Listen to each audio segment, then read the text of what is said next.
अस्सलाम वालेकुम, welcome to my channel teach with Maida. तो हमने जो बीएड के कोर्स को स्टार्ट किया था, जिसकी वीडियो का 4th पार्ट है और ये हमारे पास लास्ट पार्ट है। ठीक है, आज हम पढ़ेंगे इमोशनल डेवलपमेंट और उसके अलावा हम इंडिविजुअल के बारे में पढ़ेंगे कि इंडिविजुअल डिफरेंसेस कैसे होती हैं, उनकी डेवलपमेंट क्या होती है। ठीक है, वीडियो को स्टार्ट करने से पहले मेरे चैनल को सब्सक्राइब कर दिए, वीडियो को लाइक किए एंड शेयर कीजिए। तो चलिए हम अपनी वीडियो को स्टार्ट करते हैं।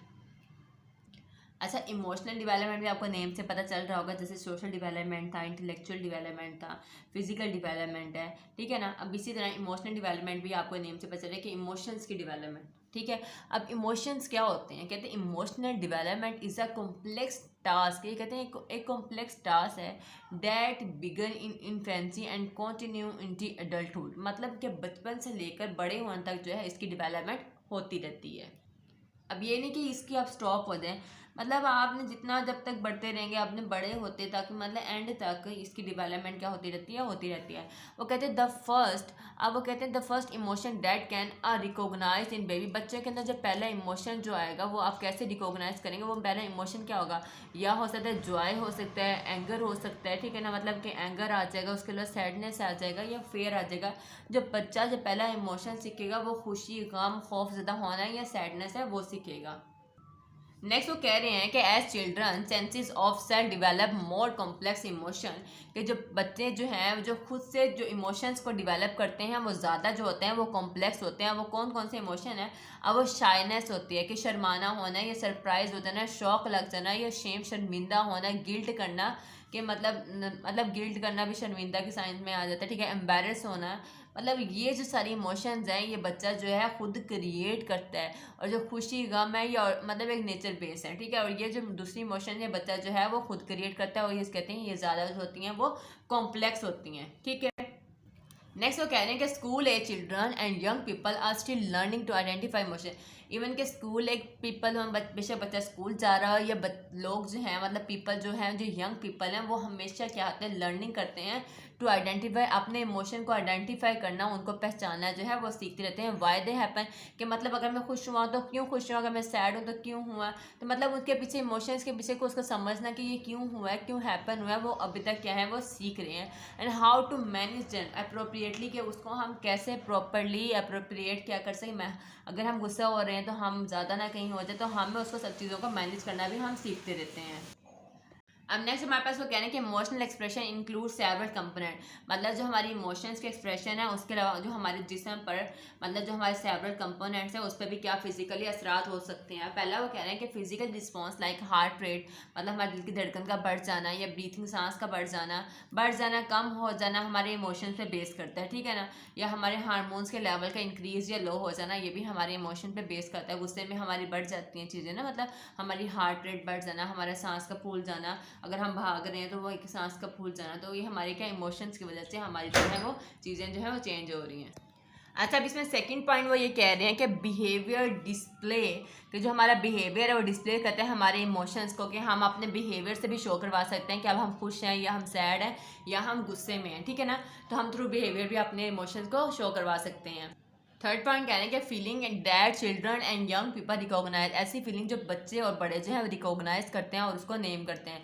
मतलब एक कोई गुस्से में है तो कहेंगे ये गुस्से में है, अब देख कर ही बच्चे के या बड़े जो हैं वो उसको नाम दे लेते हैं। ठीक है, उसके बाद फोर्थ में वो कह रहे हैं कि thought and judgement associated with the feeling, मतलब हमारी सोच, हमें चीज़ों को जज करना भी हमारे इमोशन से क्या करता है? रिलेट करता है। गुस्से में हम कुछ भी सोच लेते हैं, जज कर लेते हैं। ठीक है ना, लेकिन हम लोग थॉट एंड जजमेंट में इससे क्या करते हैं? हमारी फीलिंग के साथ एसोसिएट करती हैं। फिर से वो कह रहे हैं कि एक्शन सिग्नल, मतलब हम खुश हैं तो हम खुशी शो करेंगे, मतलब हम अपने थ्रू एक्शन के ज़रिए भी हम सिग्नल देते हैं कि हमारे इमोशन इस टाइम क्या हैं। ठीक है ना, उसके बाद वो कह रहे हैं कि influence on emotional expression include, कि इमोशनल एक्सप्रेशन में और क्या क्या शामिल हो सकता है? वैल्यू एंड बिलीव, वैल्यू और यकीन, मतलब believe about appropriate and in appropriate way of expressing emotion, मतलब अगर हम गुस्से में हैं तो हम उसको सही तरह से शो करवा पा रहे हैं कि अगर हम खुश हैं, खुशी में भी अगर हम रोने लग जाए तो वह सही वे तो नहीं होगा ना।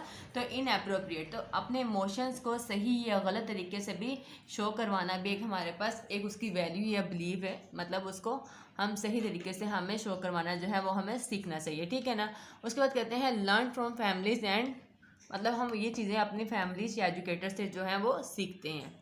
सेकेंड में वो कह रहे हैं कि children and young people's temperament के मतलब हमारे इमोशंस हैं, हमारे कितना हम टेम्परामेंट है, कितना मतलब हम उसको सह सकते हैं चीज़ को, तो वो भी क्या होती है इसके सेकंड पॉइंट है। ये भी इसकी इन्फ्लुएंस होता है इमोशंस का अपने हमारे जो हमारे टेम्परामेंट है, जो हमारे टेम्परामेंट मीन्स में इसी सेंस में आ जाता है कि हम उस चीज़ को कितना कंट्रोल कर सकते हैं।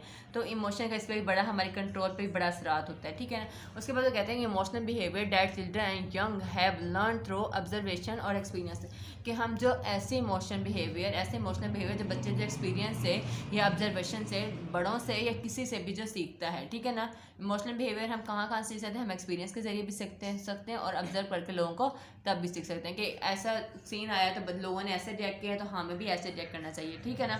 उसके बाद वो थर्ड पे ये कह रहे हैं, the extent to which families are under various kind of stress, मतलब अब हो सकता है ऐसे भी एक्सटेंड करें, मतलब ऐसा माहौल जहाँ पे फैमिलीज जो है बहुत सारे स्ट्रेस में हो, तो वो भी बच्चा वहाँ से काफ़ी कुछ स्ट्रेस का माहौल एक सीखेगा ना, तो वो भी एक इमोशन के अंदर ही आ जाता है, ठीक है। उसके बाद वो कहते हैं the rate of the emotional development in children and young people can vary from person to person.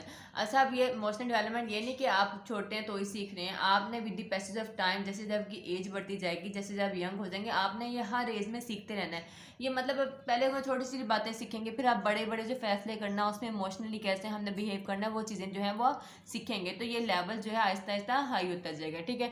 और आपकी स्किल डेवलपमेंट होगी इससे। वाइल अदर में टेक टाइम टू मैनेज, मतलब ऐसा हो सकता है आप जल्दी को सीख लें, ठीक है ना, जिनका माहौल अच्छा हो, लेकिन जो अदर होंगे वो इसको टाइम लेंगे सीखने के लिए। नेक्स्ट हम देखेंगे कि इंडिविजुअल डिफरेंस क्या मीन्स के इंफरादी फ़र्क। अब इंफरादी हर इंसान के अंदर डिफरेंस होता है, चाहे वो आपके बहन भाई हो, चाहे वो पेरेंट्स हो, चाहे आप ट्विंस ही क्यों ना हो, तो वो क्या होता है आपके अंदर डिफरेंस होता है, ठीक है ना। अब वो ये कह रहे हैं कि individual differences according to the James या Drever James are any changes from the group average that each group member has in term of their, मतलब वो यही बात कर रहे हैं कि मेंटल या फिजिकल करेक्टर ग्रुप भी है, तो उसमें हर बंदे का, हर एक इंसान का जो करेक्टर है, जो उसकी थॉट है, जो उसकी इंटेलिजेंस है, जो उसकी मेंटेलिटी है, वो क्या होगी, चेंज होंगी, ठीक है ना। अभी हमारे पास कुछ पॉइंट है, देखिए अगर अब नेचर की बात करें ना, तो नेचर को लेके भी हर बंदे का अपना पॉइंट ऑफ व्यू होगा ना, कोई किसी तरह नेचर को दिखेगा, कोई किसी तरह नेचर को देखेगा, तो नेचर को लेकर भी लोगों के पास अलग अलग क्वेश्चंस होंगे, हर एक बंदा अपने एक्सपीरियंस से, अपनी ऑब्जर्वेशन से उसको करेगा।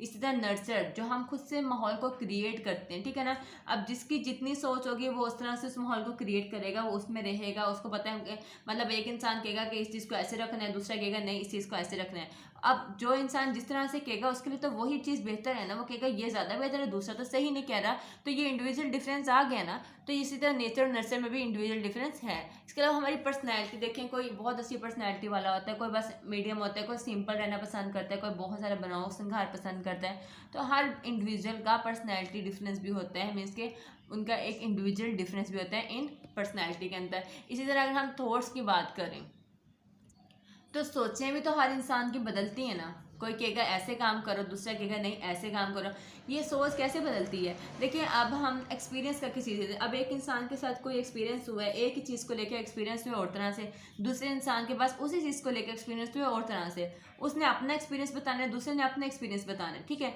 तो उनकी सोच ऑटोमेटिकली चेंज होगी ना, वहाँ पर भी क्या आ गया, इंडिविजुअल डिफरेंस आ गया। इसी तरह इंटेलिजेंस उनकी, अब कोई लोग जल्दी पिक करते हैं चीज़ों को, कोई ज़हीन होते हैं, ठीक है, कोई ज़हीन नहीं होते हैं, जो ज़हीन नहीं होते वो हार्ड वर्किंग अगर हो तो वो भी ज़हीन बन जाते हैं। तो इंटेलिजेंस भी क्या होता है, यहाँ पे भी इंडिविजुअल डिफरेंस आ जाता है। उसके अलावा हम आइडियाज़ जो देते हैं उसमें इंडिविजुअल डिफरेंस आ जाता है, ठीक है। उसके अलावा इमोशनल व्यू, अब कुछ होते हैं लोग जो होते हैं बड़े नरम दिल होते हैं ना, चीज़ों को हर चीज़ पॉजिटिव वे में लेते हैं कि बहुत जल्दी इमोशनल हो जाते हैं। कुछ होते हैं बड़े सख्त होते हैं कि उनको इतना खास फ़र्क नहीं पड़ता, तो वहाँ पे भी क्या आता है, तकरीबन हमारी ज़िंदगी के हर पहलुओं में दूसरे लोगों के साथ क्या आता है, इंडिविजुअल डिफरेंस आ जाते हैं। इसी तरह सोसाइटी में कैसे रहना है, कैसे उनके साथ डील करना है, कैसे कम्युनिकेट करना है, कैसे उसकी डेवलपमेंट करनी है, तो उसमें भी क्या आ जाता है, हर इंसान की सोच डिफरेंट होती है, तो वहाँ भी क्या आ जाता है, हमारे पास इंडिविजुअल डिफरेंसेस आ जाते हैं।